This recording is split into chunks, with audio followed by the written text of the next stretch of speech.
Hola, mis queridos hermanos, que la paz de nuestro Padre Celestial esté con nosotros. Vamos a hablar del rechazo de nuestro Señor, de nuestro Salvador. Mateo 26, 27. Al concluir su respuesta formal al rechazo y las predicaciones de juicio divino contra el pueblo, Cristo recuerda a sus discípulos que una vez más en cuanto a los eventos que van a suceder. 26, 1, 6. En el próximo evento mayor será su muerte, así que Cristo dirige su atención a la crucifixión que pronto sufriría. Mateo presenta muchos de los detalles de los eventos relacionados. La preparación de su muerte, 26 del 1 al 46. Los líderes del pueblo se dieron cuenta de que no iban a poder atrapar a Cristo y lograr que Él volviera a las masas contra de sí mismo con sus propias palabras. Por eso empezaron a formular un plan para que pudieran arrestar con un mínimo resistencia de parte del pueblo. 26:35. Mientras tanto, una mujer estaba preparando a Jesús para su sepultura al ungirle con un perfume costoso. Mateo utiliza este acto para demostrar dos verdades. En primer lugar, el plan de los líderes no le tomó por sorpresa. Cristo supo exactamente lo que pensaban hacer. En realidad, era la parte del plan de Dios. Ella me prepara para la sepultura. Segundo, el acto demuestra que una mujer reconoció el valor de Cristo. Probablemente el perfume le costó todo lo que tenía. Se presentaba como contraste con la disposición de dar por causa de su amor hacia Él. La actitud de los discípulos, ellos solo estaban interesados en la cantidad de dinero perdido. Cristo acepta su ofensa como una manifestación sincera de su amor. Razonemos. La mujer estaba motivada a causa de su amor para el Señor a traer esta ofrenda como una manifestación de amor y de adoración. Los discípulos solo pensaban en pérdidas del dinero que había sido útil para lograr algunas obras notables. En la obra de Dios hace falta dos clases de ministerio. El servicio que los discípulos mencionan en la obra social para ayudar a los necesitados. Toda obra tiene gran valor y no se debe menospreciar. Sin embargo, la adoración es importante también.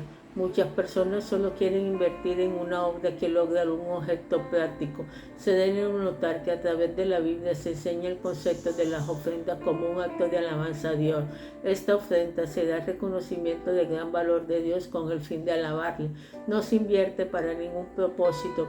Tal ofrenda nunca debe ser barata. Una ofrenda barata menospreciará el valor de Dios para quien la da. Dios nos ha regalado tanto.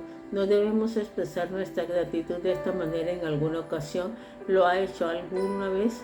¿De qué manera podría expresar nuestra adoración, gratitud y amor por lo que Dios nos ha hecho? Piense en alguna manera específica de manifestar públicamente su gratitud a Dios y haga planes para hacerlo. Otro contraste más del acto del amor de la mujer se señala cuando Judas, el tesorero del grupo, sale para hacer un acuerdo con los líderes del pueblo a fin de entregarle. 26, 14, 16. Obviamente Judas estaba más preocupado por el dinero que por el Señor. De este momento en adelante, su único interés fue cómo entregar a Jesús. Se describe la última celebración de las Pascuas, incluyendo muchos detalles significativos. Después de hacer los preparativos indicados, se sentaron a comer esta última cena todos juntos. El aviso que uno de ellos lo traicionó los extrañó mucho. Nadie podía imaginarse que alguno haría tal cosa, mucho menos que fuera Judas. Su posición como tesorero demuestra la confianza que le tenían. Nadie acusó a ningún otro como sospechoso. Era más fácil creer que uno mismo lo haría que señalar a otro como traidor potencial. Soy yo, Señor Jesús. Lo confrontó Judas directamente con una advertencia en cuanto a las consecuencias de su decisión. Entonces procedió a usar el pan y el vino como una ilustración para enseñar lo que haría por ellos. Su cuerpo sería partido como el pan y su sangre derramada como el vino. La sangre de Cristo derramada es la base del nuevo pacto a través del cual Dios perdonaría el pecado de todo su pueblo. Aunque pensar en su muerte le dio tristeza, produjo también una base de esperanza para el futuro. No tomaría de esta copa de nuevo hasta hacerlos con ellos en su reino, pero podían contar con la promesa de que lo harían allí. La muerte no era el fin, habría una reunión futura. Nos bebemos más hasta el día, dice él. Por fin llegó la hora. pero la hora para empezar a sufrir. Juntos salieron al monte de Judá. Sabían que lo podían encontrar ahí. Cristo le advirtió a los discípulos que iba a pasar unas horas difíciles, iban a ser asustados y lo iban a abandonar. Querían que estuvieran preparados para lo que sucediera. Sin embargo, Pedro no lo quería aceptar y obligó al Señor a advertir en cuanto a su propia negación. Él no estaría escandalizado por causa de ellos. Después le estaría esperando de nuevo en Galilea. Satanás le hacía pensar: estoy fuerte, nunca haré tal cosa. Dios no me perdonará tal cosa. Dios le dije: sé de antemano lo que harás. Espero que regreses. Razonemos, aunque nunca pensemos que esta misma experiencia de la de ellos nos enseña una verdad en cuanto a nosotros también, ante el hecho de no querer admitir que podemos fracasar y apartarnos de Dios. Entonces, después del hecho, no creemos que Dios no puede perdonar un fracaso tan grande. Estos son dos instrumentos más útiles en la bolsa de Satanás. Nos hace creernos autosuficientes antes de la caída e imperdonable después. La dispersión y negación de los discípulos nos muestran que Dios conoce nuestros fracasos de antemano y espera que regresemos a confesar los pecados para que nos perdone. Es difícil recordar esta verdad porque Satanás nos deja golpear con los otros dos conceptos y es más fácil creerle a él. Piensa en tu propia vida. Señala algunas ocasiones en su propia experiencia cuando ha pasado por estos dos pasos. Cómo te engañó Satanás, cómo se dio cuenta de la verdad. Toma nota mental de los dos artefactos satánicos y de la verdad divina. Guárdalos en un rincón cerca de tu mente para el día cuando ocurra de nuevo. Si esta es una trampa, afírmate de nuevo en la verdad, confiesa tus pecados y vuelve a gozar del perdón de Dios.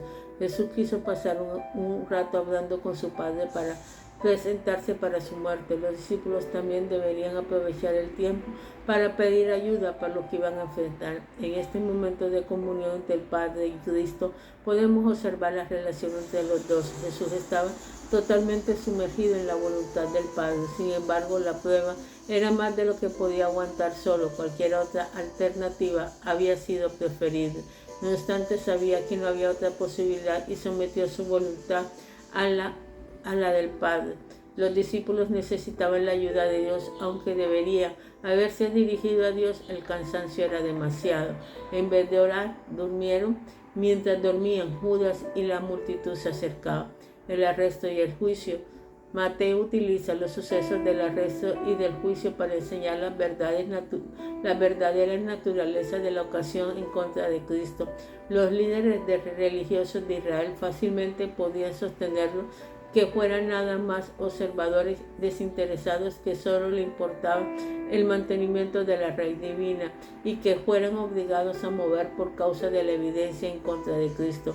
Estaban decididos a detenerlo a cualquier costo y buscaron cualquier base legal para apoyar su causa. La naturaleza de su acusación se nota en la forma como lo arrestaron. Si hubieran tenido una denuncia clara contra él, les habían arrestado en el templo. Una explicación sencilla de la ofensa había satisfecho a la multitud. Debido a que la base legal de su acusación era discutible, tuvieron que moverse de noche en un sitio aislado. Mandaron una turba para capturarles. Jesús señala que su forma de comportarse contiene una confesión implícita de acción ilícita. No obstante, no les ofrece ninguna oposición y aún calma la sed de sus discípulos. Reconoce que este es el plan de Dios bajo tan adversas condiciones, hasta sus discípulos lo abandonaron.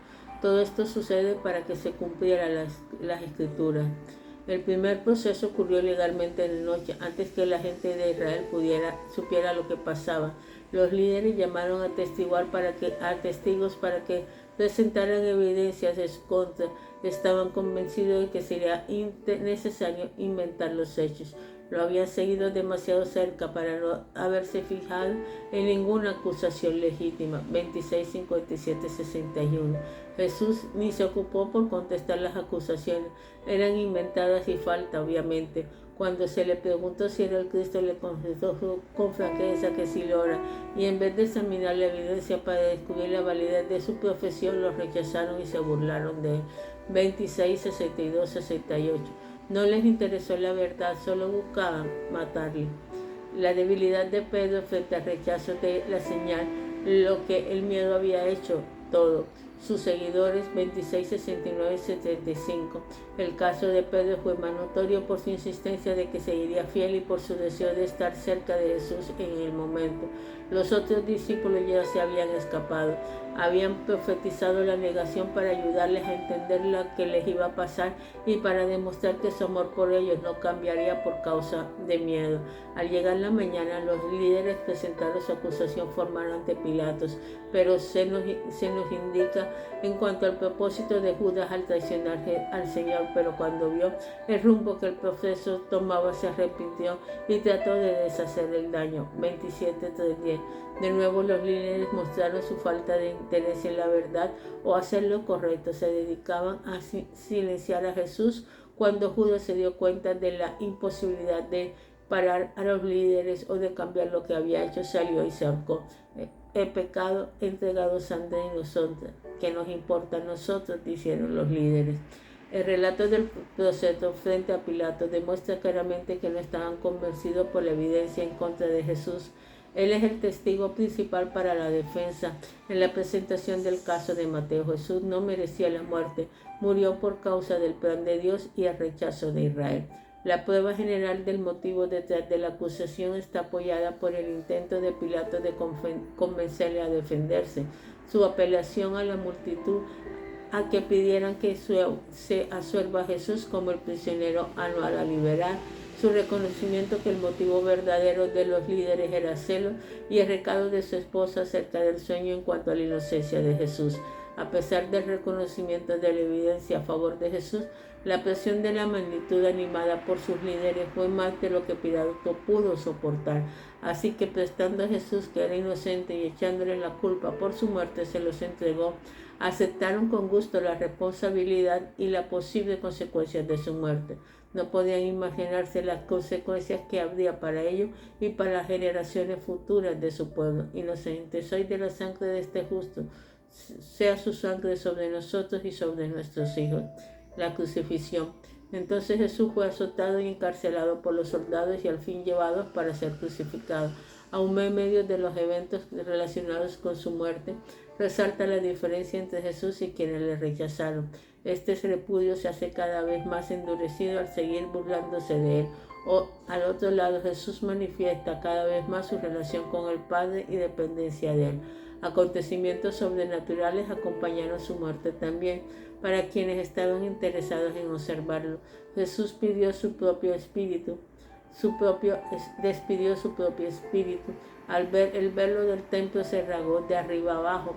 Un terremoto se unió a los testigos. Muchos cuerpos de los santos de otra época se levantaron de entre los muertos y se presentaron a Jerusalén. A pesar de la ceguera de los líderes, los hechos fueron suficientes para convencer a un centurión romano endurecido. Mientras su testimonio no constituye una comprensión completa de la deidad de Cristo, definitivamente señala una naturaleza divina de lo que él había visto antes. Para el centurión, esta persona demostró la característica de Dios y verdaderamente era el Hijo de Dios. Se encuentran otros testimonios a favor de Cristo al notar la presencia de las mujeres que le habían seguido y apoyado económicamente durante su ministerio. Además, un hombre rico de Arimatea, quien había llegado a ser discípulo de Jesús, dio su propia tumba para sepultarlo. Al encontrarse con muchos otros, estaban dispuestos a identificar con el condenado aún frente a Pilatos. A pesar de tanto esfuerzo para negar la verdad, los mismos acusadores de Jesús se dieron cuenta de que la historia tal vez no se había terminado todavía. Trataban de molestar las medidas necesarias para evitar cualquier evidencia que podía producirse a favor de la resurrección. Este intento hace más difícil de creer su historia en cuanto a la resurrección que se presenta después. Razonemos, la evidencia a favor de Cristo es fuerte. El relato de su muerte presenta más suficiente evidencia para cualquier persona que busque la verdad en cuanto a Jesús. Él es el Mesías de Israel y el Salvador del mundo. El problema era que los líderes no quisieron saber la verdad. Cerraron sus ojos frente a tantas pruebas, en su vida como en su muerte, de que Jesús no era un hombre ordinario. El centurión lo dijo bien. Verdaderamente este es el Hijo de Dios. La evidencia también exige un veredicto de cada uno de nosotros también. Nos identificamos con estos líderes que rechazaron a pesar de los hechos por no querer confiar en Él, o reconocieron el peso de lo que hizo y confiamos en Él como nuestro Salvador. La muerte cruel que se considera en este estudio fue sufrida para nosotros, recibimos vida eterna. Su muerte pagó el precio que Dios exige por causa de nuestro pecado. ¿No tomaría usted la determinación de creer en Él como su Salvador? Si ha confiado en Cristo, su obra debe animarnos a reconocer de nuevo quién es Jesús de Nazaret. La descripción de lo que sufrió sin ninguna culpa personal por su amor para con nosotros nos debe estimular a alabarle de nuevo. Tome un momento para agradecerle a Jesús lo que Él hizo por usted. Padre Celestial, en nombre de nuestro Señor Jesucristo, venimos ante tu presencia. Te pedimos, Dios eterno, Señor, que nos perdone. Te pedimos, Padre Celestial, y te damos toda la honra, toda la gloria, Señor, que solamente tú puedes tener por todo lo que hiciste por nosotros en la cruz del Calvario. Llevaste nuestras rebeliones y nuestros pecados, y gracias a eso nosotros podemos decir: Abba Padre. Espíritu Santo, ayúdanos, Señor, a mantenernos firmes en sus caminos, a que cada día reconozcamos, Señor, el precio que nuestro Señor Jesucristo pagó por nosotros. Te lo pedimos, Dios eterno, en nombre del Todopoderoso Padre Celestial. Oh Dios eterno, ayúdanos, Señor. Ayúdanos a no apartarnos, Padre Celestial, y a no pisotear, Señor, la sangre de nuestro Señor Jesucristo. Amén y amén. Dios te bendiga.